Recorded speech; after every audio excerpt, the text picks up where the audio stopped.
105 K Jams, hip hop and R&B hits. Hey everybody, it's your girl Allie Shaw, and I am here with a guest in the studio today, Miss Ashley Phillipsen with ImpactTulsa. She is the executive director, and we're going to be talking about a huge announcement that was made recently, partnership, if you will, an investment from StriveTogether, a $3.6 million investment aimed at placing 15,000 more Tulsa youth on the path to economic mobility by 2030.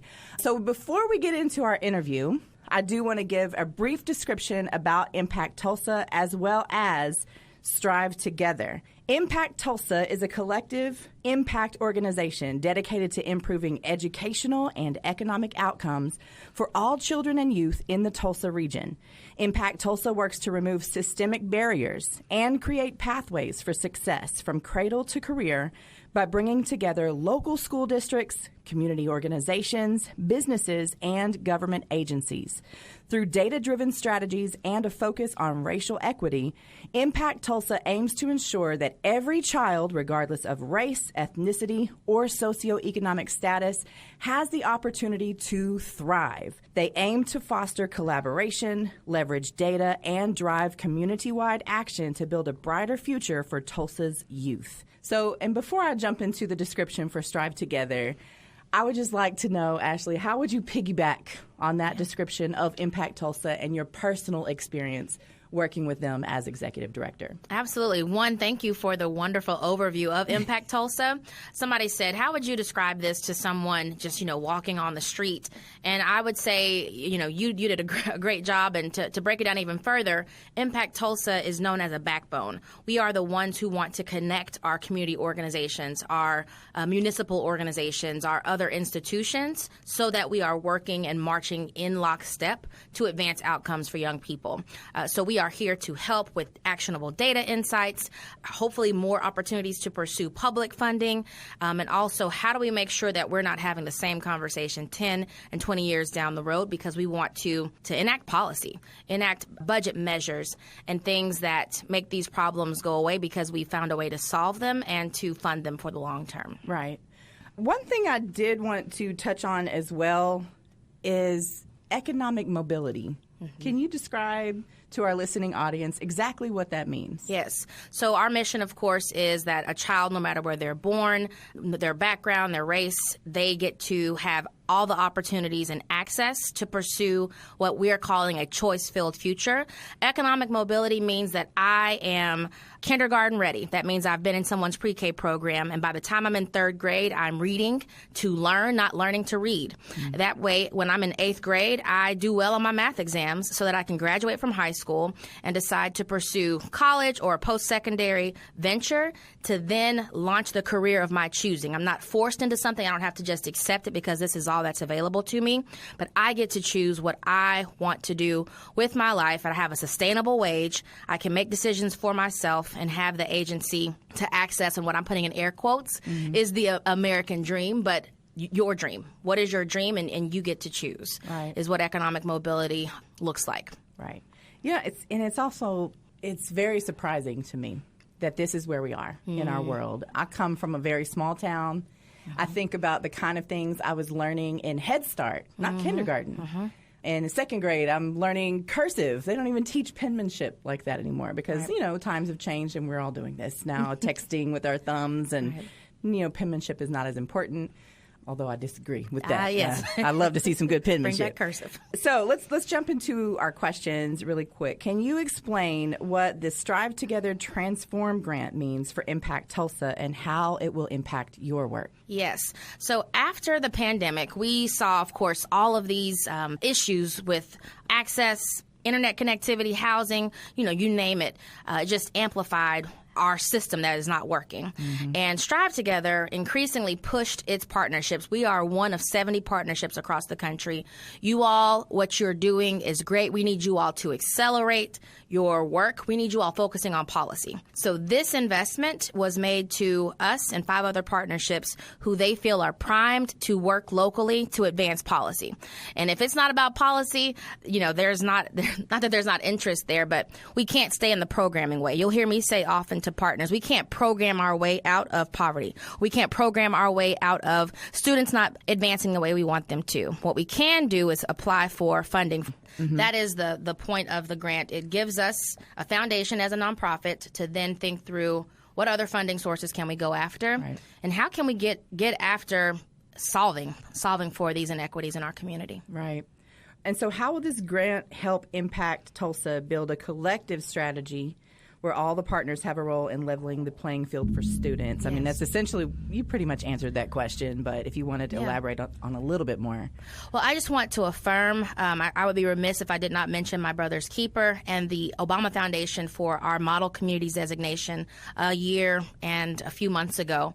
And they said, you all now have 5 years to get population level change across the milestones. And you all can search our website. I don't want to belabor the interview, but we've already engaged over 110 partners who've come together, accepted this challenge, targeting boys and young men of color. But of course, we know when we target a population who is often experiencing the most disparities, then you can raise all ships, so to speak. So we have partners that are already engaged. This grant just strengthens our organization to do more and be more aggressive in our data supports, aggressive in our capacity building, so that we can, like I said, come together to think through, well, then how do we multiply what we're doing? Whether that's through funding, whether that's through an advocacy campaign, whether that is through launching and scaling initiatives. It just gives us a stronger foundation to make good on what we've come together and been discussing for the last 12 and a half months. Now, can you tell us how the $3.6 million grant will be benefit to other local organizations, initiatives that work to increase reading scores and increase graduation rates? Yes, so you just mentioned what I'm going to flag as our milestone 2, which is every child is reading by 3rd grade. And then high school graduation would be milestone 3 if you're anchoring it in our MBK work. This $3.6 million grant is a 4-year grant, so it is spread out over 4 years. And it is not pass-through funding. It is StriveTogether saying, hey, we're giving you this catalytic funding so that you're not over here, wondering how you're going to pay for personnel, how you're going to cover operating costs. We expect you to go fundraise more dollars. We expect you to use this as a symbol to your local funders and national funders. Hey, we trust Impact Tulsa to do this work. Why don't you also join this push to put 15,000 more students on a path to economic mobility? I mentioned the Milestone 6 Safety federal grant. This frees me up to look at more federal funding opportunities. We have more grants to then say, we're not only saying, hey, come together and let's talk about and design strategies for this problem, because collaboration is not free.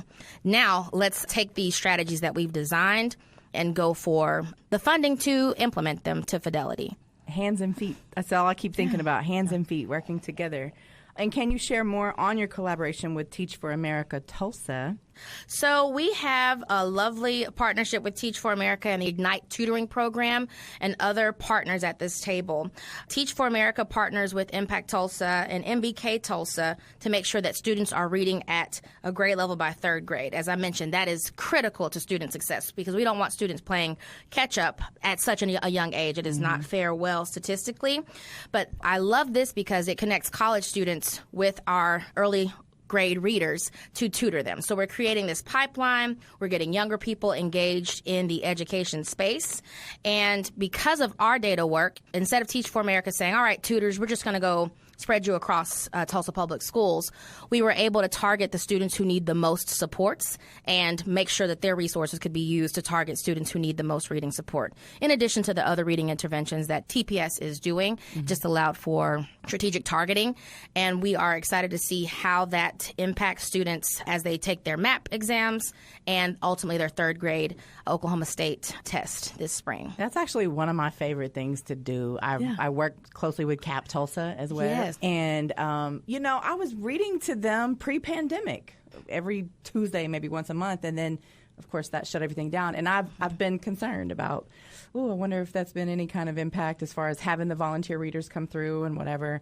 Seeing the difference that it makes when, you do or do not get involved with your child and the importance of, especially pressing that upon parents as well. Like, read everything. Yeah. Read billboards. Read the grocery store signs. There are words everywhere. Read to them. Yes. So important. thank you so much for coming in and talking to us about Impact Tulsa and StriveTogether. I want to kind of focus on them just for a moment. StriveTogether is a national movement with a clear purpose to help every child succeed in school and life from cradle to career, regardless of race, ethnicity, zip code, or circumstance. The Cradle to Career Network impacts the lives of 14 million youth, including more than 8 million children of color and 5 million children experiencing poverty. If you want to learn more about StriveTogether, you can visit their website at strivetogether.org. And I would also like for you to visit Impact Tulsa's website, ImpactTulsa.org. Again, ImpactTulsa.org. Ashley, what can we do as a community to help you achieve the goals and that you need to help our community? Ooh, that's a good question. What we can do, if you are listening out there, whether you have a child in school or not, our future rests in the experiences of our young people, birth through career. So I implore all of us listening, how are you involved? Do you know the school in your neighborhood? Have you walked up there to see, do y'all need volunteers? Do y'all need supplies? It is not just on the institutions, the schools, to ensure our students have what they need to succeed. It is on all of us. I need us to hearken back to the days back in the day and wrap our arms around our schools, because we need you. That's first and foremost. Everybody is responsible for our students learning and thriving. 2, please check out our website. We have a table that continues to extend. Collective impact is all of us. So that's my second. And then third, if you have any questions, my email is on the website, ashley@impacttulsa.com. Don't ask how our domains are different, but y'all, there's a role for everyone. And this city is our city. If you are touched by the legacy of Greenwood, I implore you to lean on that, because our students need it right now. They don't need you tomorrow. They need you right now. That's my call to action, period. I love that you said we have a table that continues to extend. Just the visual of that. And so I want you to think about, where is your place at that table? How are you pouring into the lives of our youth, our children? And I just keep thinking about Whitney Houston. No, seriously. I believe the children are our future. Teach them well and let them lead the way. You know, I'm musically minded. So, of course, that's what's playing in my mind the whole time you were saying that. But it's so important that we are pouring into our kids, showing them real life skills, reading, etc. I could talk about this. Make sure your child or the children in your lives have a library card. Yes. I cannot emphasize the importance of the library in their programming, and it's just a resource that I wish more people utilized. I do too. I firmly agree with you on that. Would you give me your email address one more time? Yes, Ashley, ASHLEY, @ImpactTulsa.com. All right. And again, the website for Impact Tulsa is ImpactTulsa.org. Ashley, anything else you would like to touch on before we wrap up here today? I just thank you for allowing us the platform to talk about this work, to talk about our opportunity. This is our opportunity, not Impact Tulsa's opportunity. And I can't wait for us to get to work with you, whoever's listening. I'm talking to you. Yes. Amen to that. Amen. All right. Thank you so much, Ashley, for being here today. I appreciate you taking the time to visit with us. And we've got more music on the way. This is Ali Shaw on 105 K Jams.